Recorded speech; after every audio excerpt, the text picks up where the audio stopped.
Some men enter a room and vanish into the background, shadows barely noticed, absorbed by the noise and movement around them.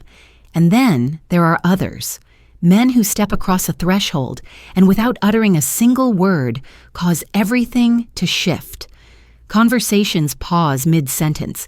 Heads turn instinctively. The atmosphere grows still, heavy with an energy that wasn't there moments before. This is not magic. It is not a trick. It is presence. And if you are a man over 50, you may not yet realize it.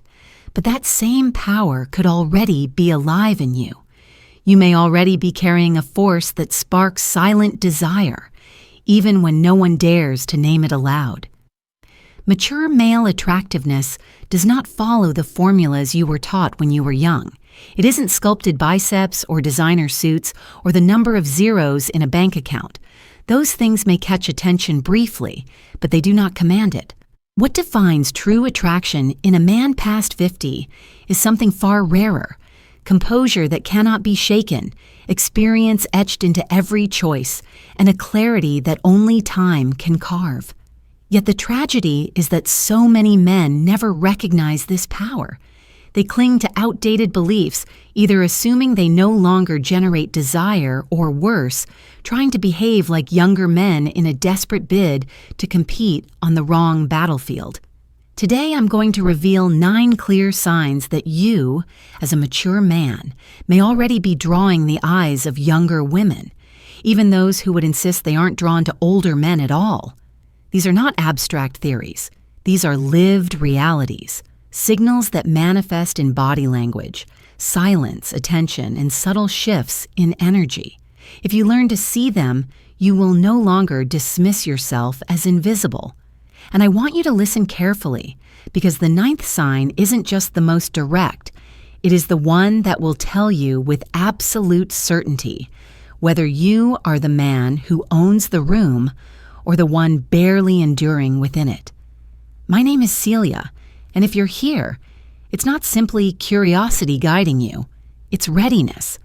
Something deep inside of you knows you're prepared to face what no one else has dared to tell you, so lean in, because by the time this ends, you will never look at yourself the same way again. Let's begin with the first sign, the one most men overlook.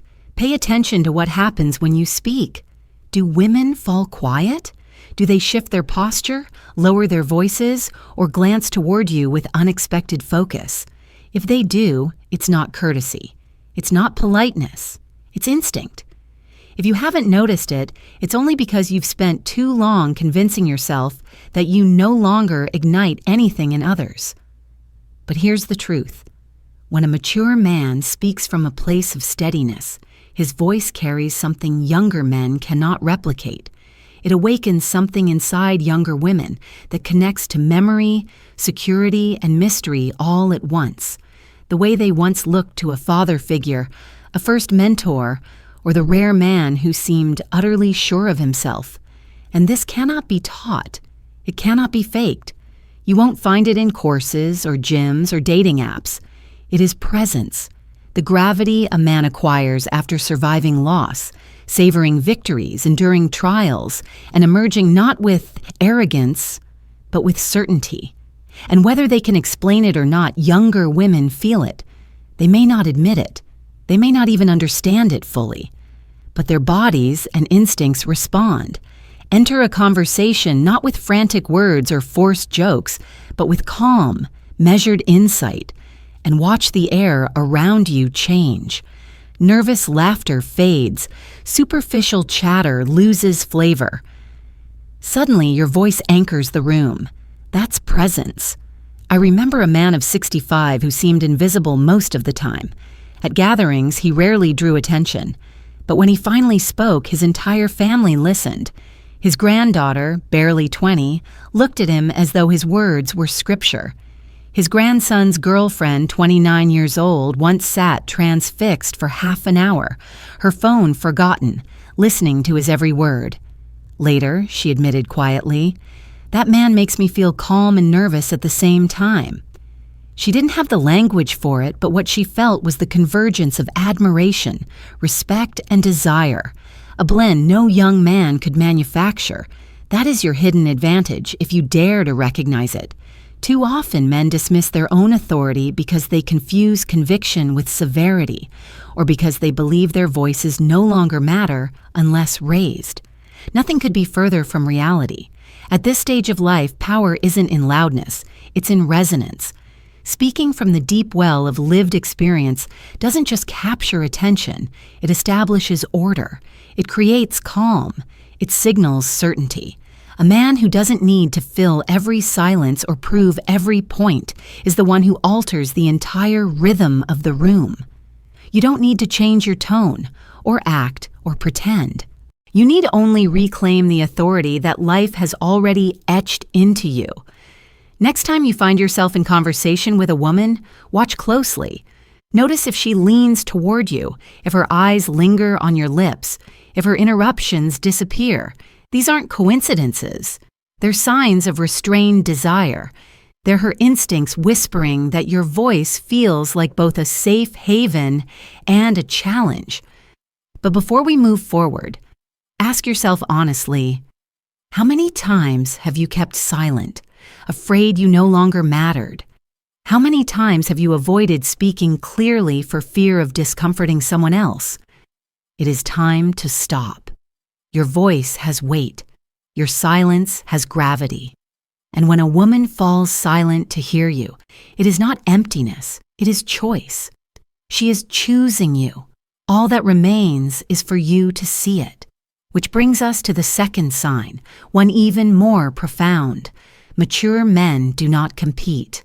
They choose. That single shift changes the entire dynamic. From boyhood, men are told that attraction means chasing, proving, competing, that you must work harder than others to be noticed. That belief keeps young men restless, insecure, constantly measuring themselves against others. But once a man reaches maturity, all of that becomes unnecessary noise. Because the truth is, when you stop competing and start choosing, women sense it instantly. And though they rarely admit it aloud, they find it both disarming and magnetic. A man who competes radiates insecurity. He reveals, often unconsciously, that he doubts his own worth. He scrambles for attention, eager to prove he belongs. But a man who chooses communicates something entirely different. He knows himself. He has lived enough to understand exactly what he wants. He doesn't need to impress anyone. He doesn't need to chase. He evaluates, calmly, deliberately. And when a woman senses that evaluation, that he is deciding whether she is worthy of his attention, her entire perception shifts. Suddenly, she is the one on edge, aware that she is not being pursued but measured. That reversal awakens her curiosity, her intrigue, and often her desire. This principle has deep roots in psychology and philosophy alike. In Stoicism, there is a phrase you must engrave in your mind. Power is not in having many options. It is in needing none. That is the core of maturity. The man who competes betrays hunger. The man who chooses radiates abundance. He does not rush to respond to every look, every smile, every subtle signal. He does not grin desperately or flatter endlessly to earn approval. He does not perform. Instead, he holds steady, silent, and assured, like a lion deciding whether a hunt is even worth the effort. He may feel desire, yes, but he is never ruled by it. And that control is intoxicating for a woman accustomed to men who stumble over themselves in pursuit. Here's what most don't understand. Women often turn to mature men not because they feel those men are superior in every way, but because they sense that these men will not play their games. They know you won't beg for affection. You won't sell yourself cheap. You won't dress like a boy trying to be noticed or make yourself endlessly available. You won't rush to do favors in a desperate attempt to be liked. Instead, you stand in the quiet confidence of a man who has already survived too much to waste time proving himself. That is what draws them, even if they never admit it aloud.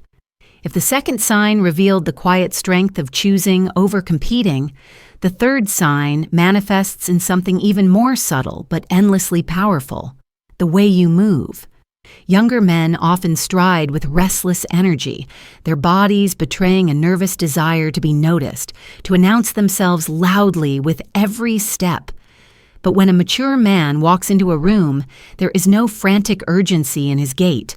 There is no wasted movement, no clumsy excess, no hidden plea for validation in the rhythm of his stride.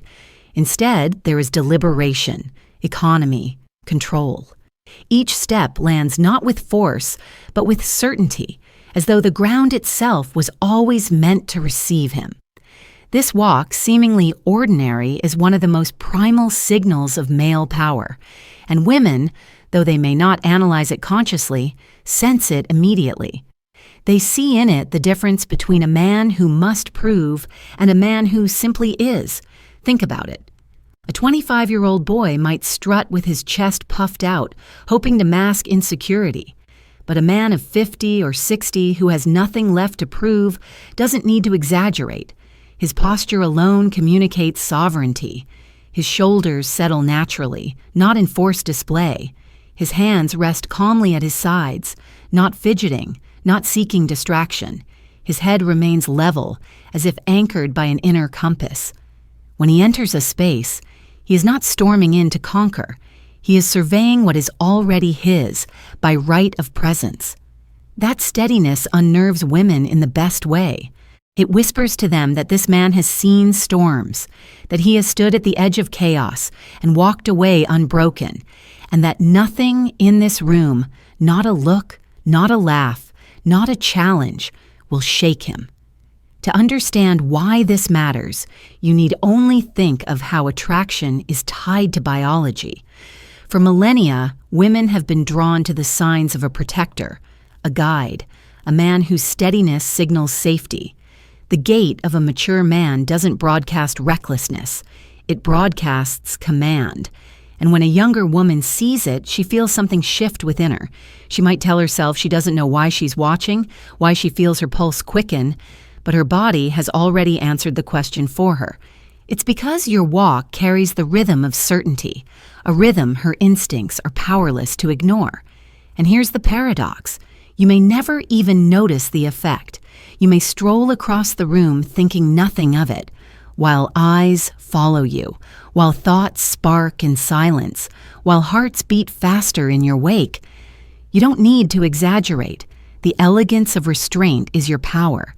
Yet presence is not only in the body, it is also in the voice, and that brings us to the fourth sign.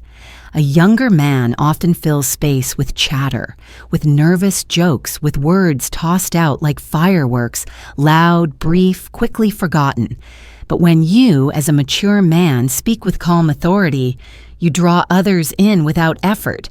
It isn't volume that matters. It is the deliberate pace, the unhurried pauses, the confidence in silence. A well-placed pause, held for just long enough to make the listener lean in, can be more powerful than any speech. And when a younger woman experiences that, she feels something she may not have encountered often. A man who is not afraid of stillness, not desperate to impress, not terrified of empty air. You let silence work for you, and that silence becomes magnetic. Imagine this. You're mid-conversation. She laughs. She expects you to rush to fill the space with more words. But instead, you let the laughter fade. You hold her gaze, and you allow that small silence to settle. In that pause, she feels your steadiness, your control, and something stirs within her that no hurried chatter could ever ignite. And if voice is the instrument, then attention is the conductor, which leads us to the fifth sign, the ability to read signals others miss. Younger men often blunder through interactions blind to nuance. They misinterpret glances. They mistake politeness for interest. They fail to notice when someone is retreating or when someone is inviting them closer. But you, through years of watching, listening, surviving, and learning, have acquired a sensitivity most lack. You can tell when someone's words don't match their tone. You can sense hesitation even when masked by a smile. You recognize when curiosity lingers in a woman's eyes, even as she tries to disguise it behind composure. And when a younger woman realizes that you see her in ways her peers never could, that you notice her subtle gestures, that you pick up on her quiet invitations, it awakens in her both a thrill and a fear. A thrill because she feels seen, a fear because she knows she cannot hide from you. You strip away the games before they even begin, and in that exposure, she feels both vulnerable and alive. This is no trivial matter. To be truly seen is one of the deepest longings of the human spirit, and most people go through life half invisible. When a mature man notices the tiny changes, a flicker of breath, a shift of posture, a hesitation before words, it tells her that he is not distracted, not desperate, not oblivious like the others. He is present, and presence is irresistible. I've watched women insist they have no attraction to older men, yet crumble when a man twice their age catches the unspoken meaning behind their glance and answers it with calm acknowledgement. In that moment, she realizes he is not guessing, he is not hoping. He knows, and that knowledge is intoxicating. Now, the sixth sign is one that transforms all the others into something undeniable: restraint. You see, younger men often mistake desire for urgency. They rush in, eager hands, eager words, eager declarations. But the mature man knows that the strongest desire is not in the taking, it is in the waiting. Restraint is the secret that amplifies attraction because it communicates abundance. You don't need to act on every impulse. You don't need to seize every opportunity. You can want and yet remain still. And that paradox drives women to distraction. Imagine a younger woman who flirts, who teases, who leans close, expecting you to stumble into eagerness. And instead, you smile faintly. You hold your ground. You let her words hang unanswered for a moment. That pause, that refusal to rush, sends her spinning. She wonders why you are not chasing. She wonders why her signals do not immediately pull you in. And that curiosity sharpens into attraction, because suddenly she realizes that your attention cannot be bought cheaply. Restraint is not indifference. It is mastery. It is the ability to feel the pull of desire without being ruled by it. And when a woman senses that in you, she understands instinctively that this is a man who cannot be manipulated, cannot be toyed with, cannot be swayed by shallow gestures. You value yourself too much to leap at crumbs. You wait, you choose, you move only when it suits you. And that composure is what makes women lean in, testing, probing, hoping to discover what it will take to make you break your stillness. When she realizes that it takes more than a smile or a glance, that it takes depth, sincerity, genuine connection, she cannot help but feel both challenged and compelled. You become the puzzle she wants to solve. Consider this. In art, the most powerful paintings are not those cluttered with every color and detail, but those that master the use of negative space. What is not painted becomes as meaningful as what is. Your restraint functions the same way. What you do not say, what you do not do, what you choose to hold back becomes the frame that amplifies everything you do express. Younger women, used to impulsive boys who rush toward them, find themselves unable to resist the man who waits, who withholds, who lets the silence grow until their own imagination fills it with longing. That is why restraint is not weakness. It is the ultimate proof of control. Which brings us to the seventh sign, perhaps the most overlooked but most transformative of all, your relationship with time. Younger men are obsessed with urgency. They rush conversations, rush intimacy, rush toward goals as if racing against their own mortality. But a mature man knows better. He has seen time stretch and bend. He knows that patience is not passivity, but power. When you speak, you are not racing to deliver. When you engage, you are not desperate for immediate outcome. You let moments unfold, unhurried, confident that what is meant to happen will do so in its proper time. And women feel this.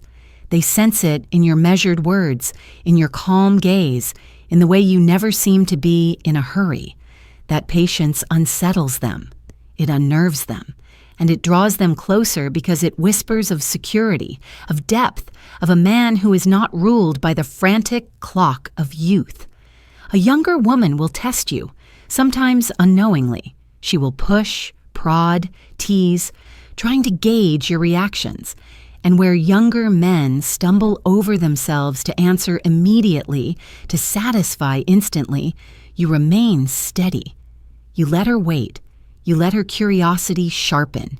You give her silence where she expects chatter, time where she expects urgency. And that waiting is not emptiness. It is a magnetic force that pulls her further in. The man who owns time owns desire. And the man who owns desire commands the room without lifting a finger. By now you can begin to sense the shift.